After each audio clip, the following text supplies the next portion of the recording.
Hallelujah hallelujah. इससे पहले के कलमा बयान करूँ प्लीज, थोड़ा आगे बाकी ये टेंशन नहीं है, थोड़ा आपको सबको हवा देगा, थोड़ा सा आगे हो जाए बेहतर है। अभी काफी लोग हैं, क्या बोलूं, लेट आने वाला, लेकिन चूंकि खुदावंद का घर है, दरवाजा अभी खुला हुआ है। ये याद रखें कि एक वक्त आएगा कि दूल्हा ने जब देर लगाई तो बाद में जब उनके पास तेल ना रहा तो फिर वो दूल्हा जब दाखिल हो गया, उसके बाद वो जब वो आकर उन्होंने दरवाज़ा खटखटाया तो क्या कहा गया कि अब दरवाज़ा बंद हो गया। तो यहाँ पर दरवाज़ा खुला हुआ है, आप आ सकते हैं, खुदा की हुजूरी में जुड़ सकते हैं। ये सब आगे होना बाकी और हो जाए बेटा, आप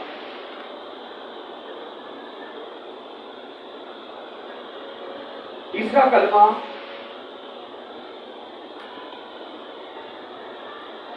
जिसको मोहब्बत का कलमा कहा जाता है,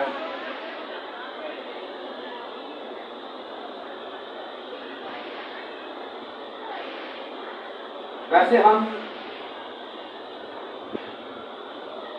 जो कुछ इसमें बयान किया गया, जब हम उस पर नजर करते हैं तो हमें ये भी सिखाया जाता है कि ये जिम्मेदारी का कलमा है। जल्दी से आगे हो जाए, मैं ज़्यादा टाइम नहीं, क्योंकि टाइम बहुत कम है, इसके बाद भी कलमात हैं।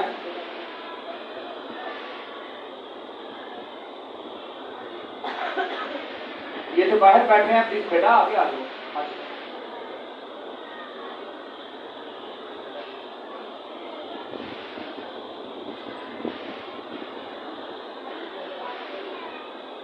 पर आज जब मैंने इसकी बात अभी शुरू की है तो अब मैं जिम्मेदारी नहीं, आप मोहब्बत पे लगूंगा।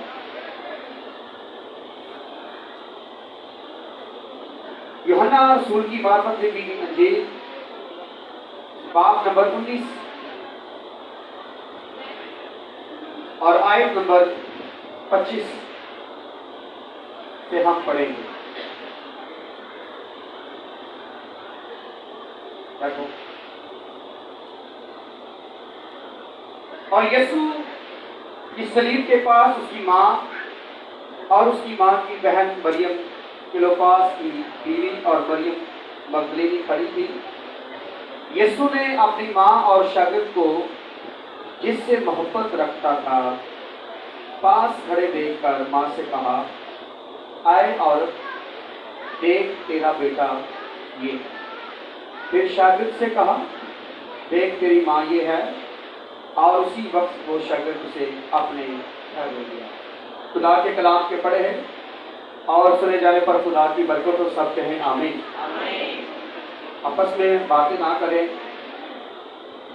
कलाम को सुनिएगा। ये मोहब्बत का कलमा है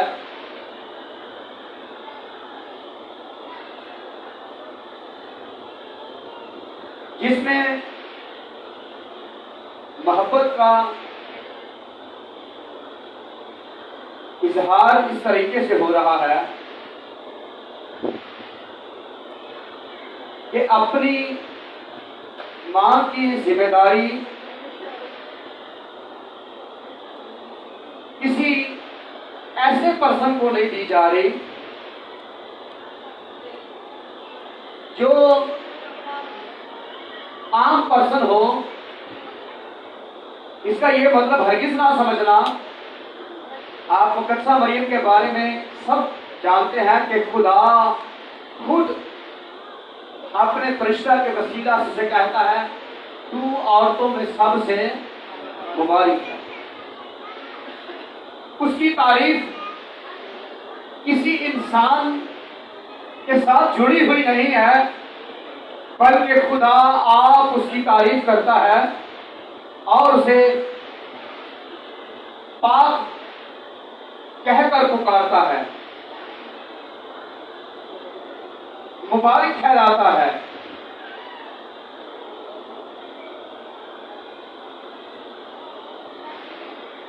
यहां मैं आपको ये आज सिखाना चाहता हूं कि जिनसे आपकी मोहब्बत है, आप उसको कैसे माहौल में देखना पसंद करते हैं, कैसे माहौल में ढालना पसंद करते हैं। हमारी दुनियादारी की जिंदगी में अक्सर क्या होता है, अगर कोई बच्चा गलत भी कर रहा होता है तो हम क्या करते हैं, उसको प्यार से गलत जिंदगी में बिगड़ने के लिए दे देते हैं। कोई बात नहीं, समझ जाएगा। अच्छी खासी उसकी जिंदगी लाड प्यार में बगाड़ना शुरू कर देते हैं। लेकिन खुदावंद हमारा खुदा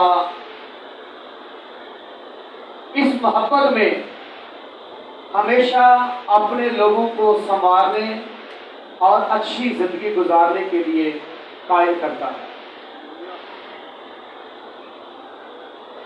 यहां पर तो खैर मलामत की बात नहीं है, लेकिन रसूल अपने खत में कहता है कि खुदा जिससे मोहब्बत करता है उसको क्या करता है, मलामत करता और कोड़े भी लगाता है।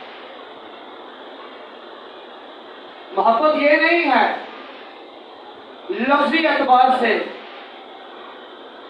जो हमें या दूसरे को अच्छा लगे उन्हीं बातों में उसको रहने देते हैं।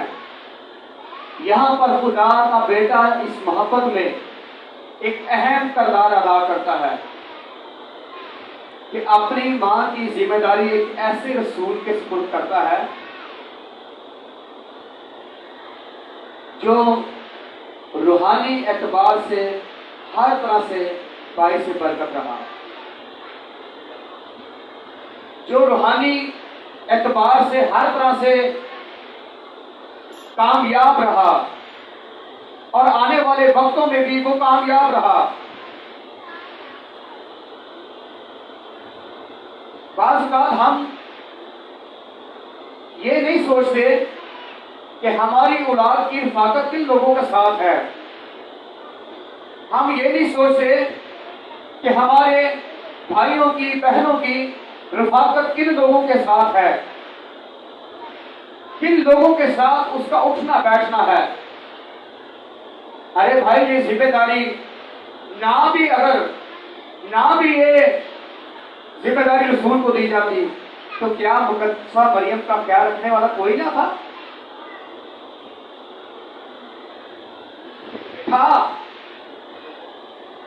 सब कुछ था, पर इस मोहब्बत में खुदावंद उसको किसी आम जगह पर देखना नहीं चाहता था, क्योंकि खुदावंद जानता था कि अगर ये रसूल के साथ रहेगी तो खुदावंद ने ऑलरेडी ये पहले अपनी खिदमत में ये बताया था कि जब मैं आसमान पर चला जाऊंगा तो आलम बाला से रूहुल कुछ नाज़िल होगा। उसने ये कहा था कि मैं जाकर बाप से दरख्वास्त करूंगा कि वो तुम्हें दूसरा मददगार दे। अगर मुकद्दसा मरियम किसी और रफाकत में चले जाती तो इसका नुकसान क्या होता कि मुकद्दसा मरियम हो सकता है उस रूहुल कुद्स की मामूरी के दौर में वहां उन लोगों के साथ ना होती और वो खुदा के रूप से मामूल होने से महरूम हो सकती।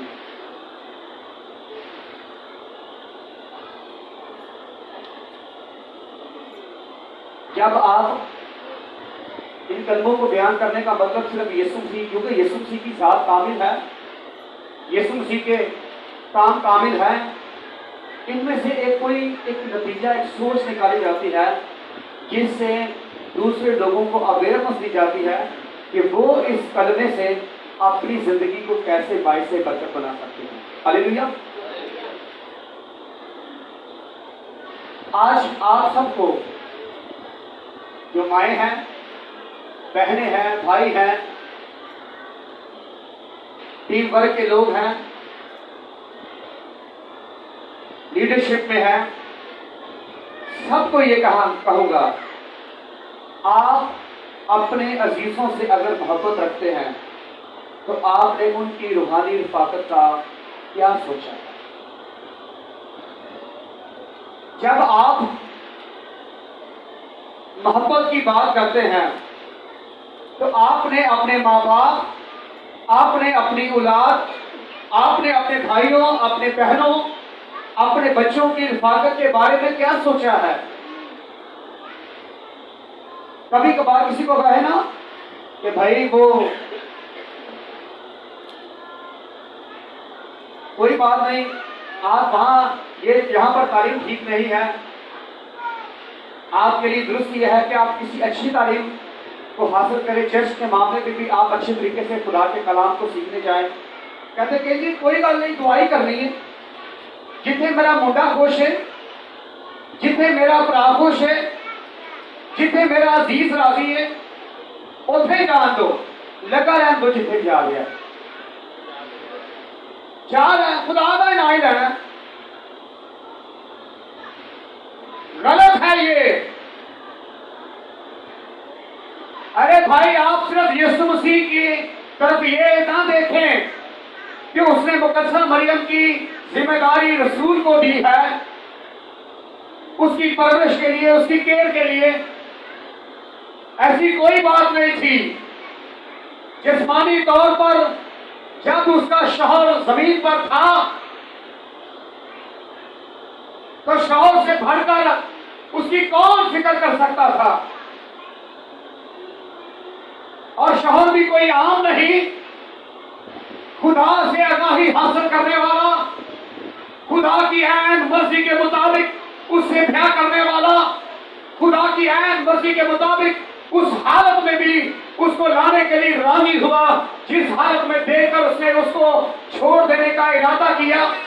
लेकिन जब खुदा उससे हम कलाम हुआ तो उसी लम्हा वो मुकद्दसा मरियम को अपने घर ले आया। आप सोचे कि वो कैसा वफादार शौहर है। लेकिन यहां पर उसके बावजूद भी रसूल की रिस्पॉन्सिबिलिटी क्यों? रूहानी रिफाकत के वजह से। खुदा की अगर आप बात करें, मतलब खुदा तो हर जगह ही है। भाई खुदा जंगल में है, आप जंगल में क्यों नहीं चले जाते? खुदा तो फिर दोजख में है, फिर चले जाएंगे, कोई बात मसला थोड़ी है। क्या दोजख में खुदा नहीं है? खुदा हर जगह है, पर रूहानी रिफाकत हर जगह नहीं। रूहानी जिंदगी का फड़ना हर जगह नहीं। आप दुनियादारी में जरा गौर करें। हम अक्सर ये सोचते हैं किसी और कंट्री में हमें जॉब मिले और अच्छी जगह पर हमें जॉब मिले। क्यों भाई? भाई रोटी कमानी है, यहां भी कमा लें। सबब क्या है? वहां सैलरी ज्यादा मिलेगी, वहां पे बेनिफिट ज्यादा है। और रूहानी जिंदगी के बारे में कभी नहीं सोचा क्या यहां पर हमारी रूहानी जिंदगी में कोई बेनिफिट है? सारी जिंदगी पीछे बैठने वाला सारी जिंदगी पीछे ही बैठा रहा, किसी खानों ने कोई तवज्जो नहीं की, पीछे ही गुजर गई। होता क्या है? जैसे ही किसी रूहानी जगह पर जाता है तो खुदा उसको जहां पर खड़ा करना चाहता है वहां लेकर आता है। आपके सामने भाई ने एक बात बयान की, साजिद ने, कि मैं फंसा हुआ था जब ये फंसा हुआ था लास्ट टाइम, तो मैंने जाकर इसके बाप से यही कहा था, ये बच्चा मुझे दे दो, खुदा इससे काम लेना चाहता है। हैरानगी की बात यह भी थी कि अभी तो ये बदरूहों के सबब से परेशान है, खुदा इससे क्या काम लेगा।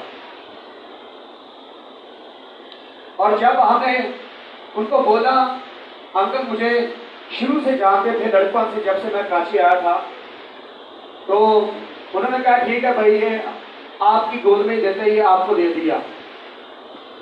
खुदावंद के फजल से यहाँ पर आकर कोई हमने इस बात के लिए मेहनत नहीं की कि ये आज़ाद हो। खुदावंद ने इसको अपना हाथ बढ़ाकर आज़ाद किया और ये खुदा का काम कर रहा है। बात समझे, रूहानी जिंदगी जहां पर घटती है, जहां पर आप ग्रोथ करते हैं, वही जगह आपके लिए बाइस बरकत है। आज से ये बात ठान कर जाइएगा, अगर आपकी रूहानी रफाकत अच्छी नहीं तो आप दुआ कर रहे हैं, आप मेहनत कर रहे हैं, आप हदिया जा दे रहे हैं, आप सब कुछ कर रहे हैं, जिंदगी चलती रहेगी, दाल रोटी चलती रहेगी, सिस्टम चलता रहेगा, लेकिन अगर आपने अच्छी अपॉर्चुनिटीज को अपनी जिंदगी में कबूल ना किया और उसके लिए अपना कदम ना बढ़ाया, तो आपकी जिंदगी में नुकसान है। फिर आप कहेंगे कि सारी जिंदगी दुआ करते गुजर गई, कोई फायदा नहीं होया। भाई फायदा भी तो होना है, फायदा तो उदो होएगा जब तुम किसी अच्छी जगह पर जाएगा, फायदे वाली जगह पर। हालेलुया।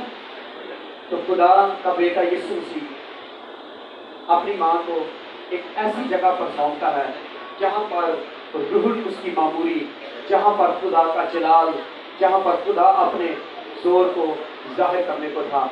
आज से ये ठान ले, कभी भी इस मामले में अपने बच्चों को छोड़ ना दे, उसकी रूहानी जिंदगी पर गौर करे। अगर वो किसी गलत तालीम का शिकार है उसे बताएं, अगर वो किसी ऐसी जगह में जाता है जहाँ पर उसकी कोई आप रूहानी जिंदगी, कोई चेंजिंग, कोई उसमें चेंज नहीं देखते, कोई बरकत की बात नहीं देखते, कोशिश करें जल्दी से उसको वहाँ से निकाल कर ऐसी जगह लाएं जहाँ पर बरकत है।